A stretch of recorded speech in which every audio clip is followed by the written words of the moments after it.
Hello everyone, today we are going to be going over a very basic and simple writing structure that for the most part is accepted in the vast majority of academic writing cases. So this is known as the inverse pyramid structure, and we have a basic synopsis of this right here. So is this correct? I hope that you are seeing this in your public schools, in your introductory writing courses, because yes, this is indeed correct. If you have seen this, if you have been taught this method, continue to implement it. But now let's go over exactly what this means. So the reason we have an inverse pyramid structure, inverse triangle structure here, is simply because at the top we have the widest base of the triangle, right, or the base of the triangle here, and essentially that's because you are discussing generalized topics at the top, or whenever you start a paper, you start more generalized. As you proceed through the first part of your paper, your introduction, you will eventually work your way down into more specific topics, culminating in a thesis statement. So, as you work through the introduction, you make it to the thesis. After the thesis, which is arguably your most specific point of the paper, you're going to then continue expanding on that thesis, supporting your argument with appropriate body paragraphs. And as you move throughout the paper, once your body paragraphs are completed, you'll then work toward a conclusion. And if you notice, now we have the opposite pyramid here, because we are working our way from a specific place at our thesis to a more generalized place in the conclusion. Now, the conclusion will probably not be as generalized as the beginning of your paper, the first parts of the introduction, but as a basic rule of thumb, you are going to be more generalized in your conclusion, certainly more so than you are in your thesis. So this is your basic writing structure, and I see a lot of undergraduate students early on in their college careers and a lot of high school students that are simply not taught this. They are given an essay to write, a paper to write, even if it's a short paper. It doesn't matter if it's short or long. This is essentially the best structure and the structure that you should be using 100% of the time. The only alternative is if you are, of course, engaging in some type of creative writing, then, obviously this may not apply depending on your creative process. Again, this is for academic writing only. So let's go ahead and continue then. That is our general overview.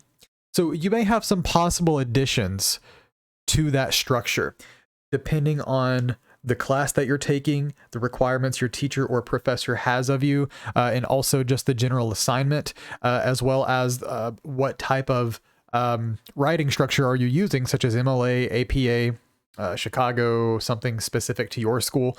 So some possible additions may be an abstract, which is going to come toward the beginning of the paper, a literature review, methodologies if you're doing some type of lab report or scientific review, graphs and visuals with the same, especially with APA and the social sciences.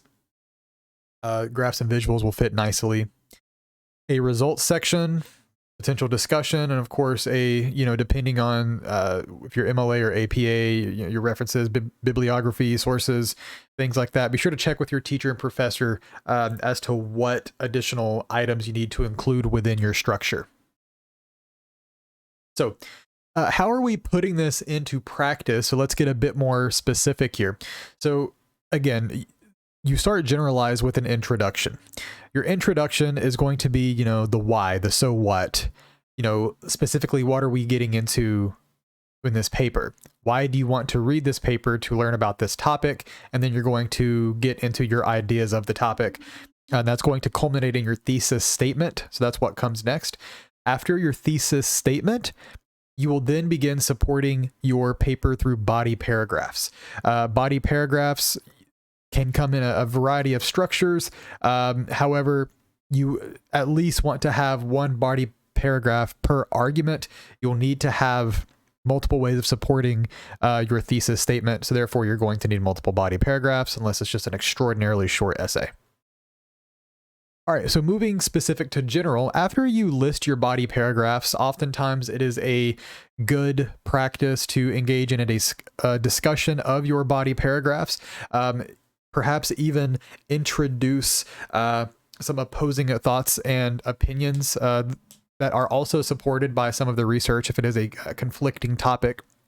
You may want to consider offering some end thoughts or your results if this is a scientific paper.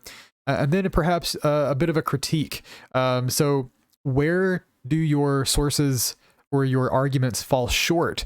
That's actually a very large strength in academic writing as to how you can poke holes in your own argument. And then an even better practice to be able to fill those holes. So coming up with a critique for your argument, saying, here's my argument, here's my supporting documentation. The supporting documentation is weak because of this. However, it's strong because of another reason. And you're not trying to poke holes in your own argument or your own essay, but instead you're acknowledging the limits of your supporting arguments while also providing perhaps at that point more resources to shore up your own argument. Because if you do not poke holes in your own paper and work towards ameliorating those weaknesses, then your teacher, your professor is going to do that for you while also simultaneously marking down your grade. Apart from that, you'll begin to moving towards your conclusion. Once you reach your concluding stage, you're essentially going to recap your thesis if you wish. That's generally a good practice. And then from that point forward, you are going to move into your concluding arguments, perhaps the state of the argument today, the most commonly accepted theories, and things of that nature.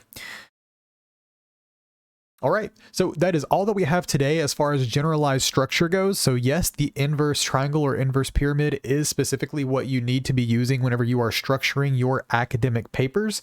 Otherwise, I certainly hope this video was very beneficial to you. Please like and subscribe if it was. Always feel free to reach out or leave a comment if there's something I can clarify for you.